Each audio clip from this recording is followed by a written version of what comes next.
MP Ben Bradley. Hello to you. Thanks for joining us on the programme this afternoon. What are you expecting from today, Ben? Well, it's certainly an interesting discussion. I don't think today has a great deal of relevance in the grand scheme of things in terms of Brexit negotiations, to be honest, but I would expect the amendments to be voted down. I'm still trying to figure out in my own mind what to do, frankly, about the motion itself, and I'll listen to the debate over the course of the day and come to a decision on that. OK, so what does it depend on?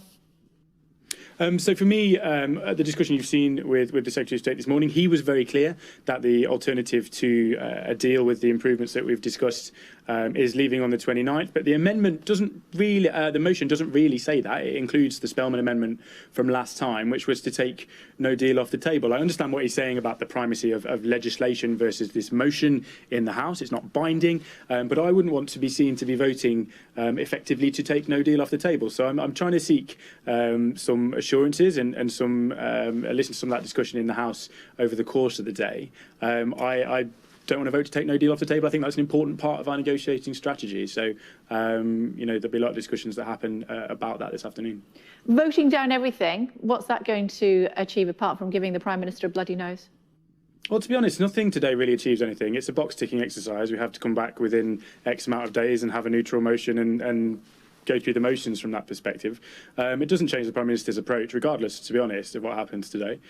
She'll go back and try and seek the changes and the time limit, etc., alternative to the backstop that we've been talking about anyway. And what really matters is that vote in a couple of weeks' time on the 27th, which is more likely to be the kind of watershed moment in terms of the way we go forward. Not necessarily going to be seen as a strong Prime Minister, though, is she, to the rest of the 27 in Europe if she gets defeated again?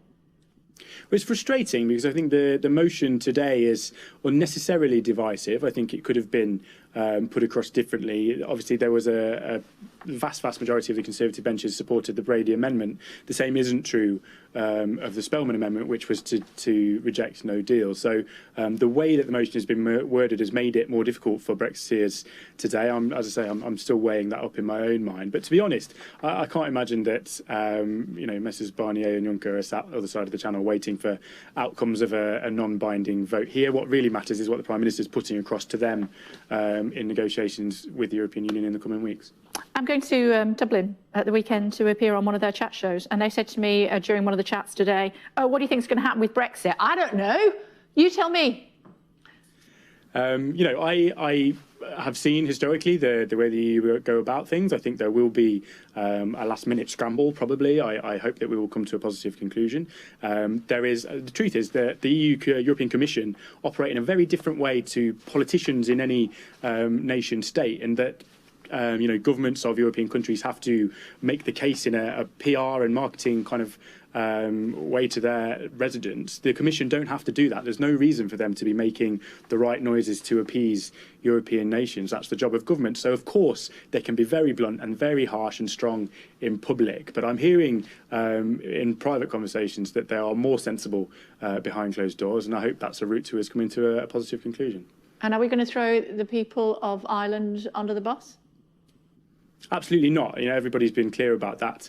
There is no way we're having a hard border in Ireland. It's good to hear from the Secretary of State today that those alternative arrangements are getting proper civil service time and government resource to be properly investigated. But the reality in terms of the backstop is that we're looking at no deal in 6 weeks' time.